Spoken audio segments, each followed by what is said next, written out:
Under the glaring lights of the press room, there was a moment of eerie silence.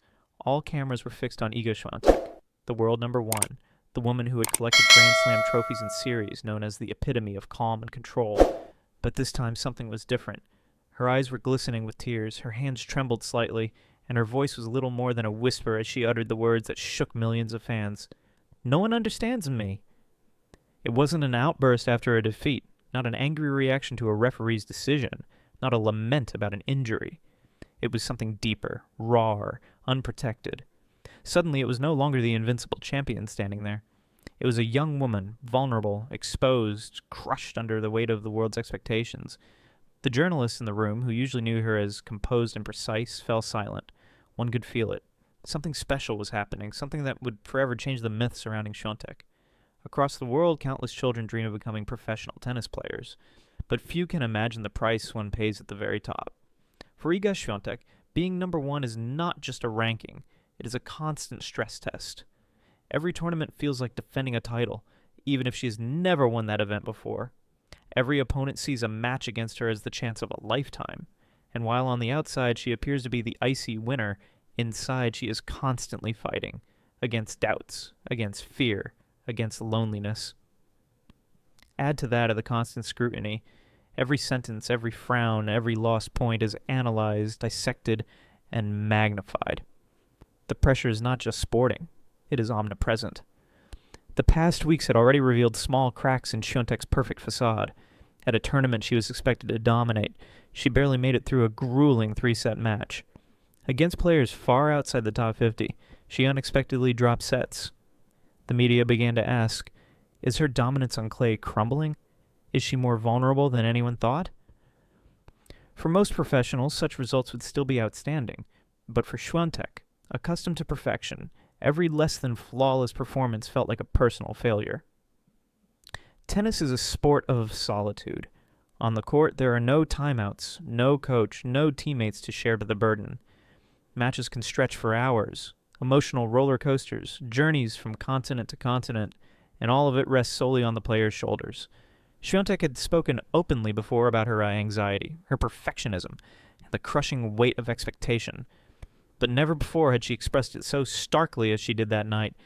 No one understands me. It was the cry of a woman surrounded by trainers, physios, and a team, but in the core of her being, she still felt isolated, because no one else truly lives that reality. SWIATEK's outburst joins a series of prominent moments when tennis stars dropped the facade. Naomi Osaka, who spoke openly about depression and withdrew from the tour. Ashley Barty, who shocked the world by retiring at number one, having lost the inner spark. Andre Agassi, who later confessed to years of internal collapse under pressure. These stories show that behind the shine and trophies lie battles almost no one sees. SWIATEK's words strike the same chord, a confession that could change the sport. Was this moment a cry for help? Or a turning point? Some experts believe that this openness might be the first step toward a healthier balance, an admission that makes her more human, and perhaps even stronger. Others fear that rivals will now sense weakness, that a sentence like, "No one understands me," is like blood in the water, a signal to opponents who will mercilessly exploit any hint of mental fragility. SWIATEK now faces challenges that are anything but easy. The U.S. Open hardcourt season, the WTA Finals, there she will meet the very best. And everyone knows, a confident SWIATEK is almost unbeatable, but a doubtful SWIATEK, more vulnerable than ever. Sports psychologists often speak of emotional bandwidth, of the ability to withstand pressure, criticism, and expectations. When this bandwidth is exhausted, even the smallest trigger can cause an emotional breakdown. That is precisely what we witnessed in the press room. To regain balance, SWIATEK might need real breaks, not just a few days off between tournaments. She needs new strategies in mental coaching, a way to articulate pressure without being crushed by it. Perhaps she also needs more closeness with her fans. Because paradoxically, this very vulnerability could be the bridge that connects her more strongly with millions of people. In the end, tennis is more than forehands and backhands. It is about emotions, about stories, about what resonates within us. SWIATEK's tears reminded us that even the greatest champions fight invisible battles. Her sentence, "No one understands me," could echo for anyone who has ever felt lonely, even when surrounded by people. Will the world love her more now that she shows vulnerability? Or will the pressure grow unbearable? Will this be the moment that begins a new era in the conversation about mental health and sport? One thing is certain, Swiatek's outburst was more than just a headline. It was a glimpse into the soul of a woman who climbed to the very top, only to discover how cold and lonely it can be up there. When the press conference ended, the room still buzzing with unease, insiders whispered among themselves. Some journalists exchanged glances. They had never seen Iga this way before. A member of her team quietly escorted her out, avoiding questions, shielding her from further probing eyes. Behind closed doors, there are rumors that Swiatek had been struggling with sleepless nights, endless travel across time zones, pressure-filled training sessions, and the nagging thought that perfection is never enough had taken their toll. For months she had smiled through it all, but smiles can be masks, fragile as glass. Perfection looks dazzling on the outside, but is a heavy chain around the neck of those who chase it. For Swiatek, every victory quickly turns into expectation for another. Every flawless performance becomes the baseline for what fans, coaches, and media demand. And perfection has no finish line.